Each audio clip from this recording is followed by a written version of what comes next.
specifically focusing, of course, on the personal finance issues. Well, the big one is stamp duty. And I have to say, changing this horrendous cliffhanger system that we have now, which means your house is a penny more expensive and it can cost you thousands of pounds more in tax, is a good thing on a principled stance. We don't want bad taxes. Stamp duty has been a bad tax because it has implicit unfairness in the system.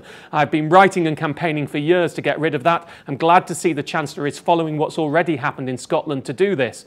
Of course, though, hidden within that is the fact that this is to take on the mansion tax. If you look at the new rate, it's vastly more expensive for big houses in London that are selling for millions. So I think the message to the Labour Party is, you wanted to hit the rich in London, we've done it, but we've done it in a way that we charge them one-off with some consistency at the point of transaction, as opposing to charging year on year. It'll be very interesting to see how Labour reacts to that. Will they still put a mansion tax on, which would mean a double whammy, both the new, much bigger 12% stamp duty cost for big houses in London against an annual 1% year-on-year fee. So stamp duty in principle, I'm very glad with the changes. What the rates are sat at, well, that's more of a political discourse than a personal finance one.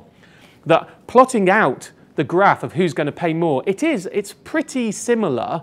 There's slight variances up to around £200,000, £300,000, £400,000. After that, the new rates are much higher. But for most people, while the system's fairer, it won't have that big an impact on exactly what you do pay. Although if the lower you are in each marginal threshold, so nearer £125,000, nearer £250,000, the better off you will be.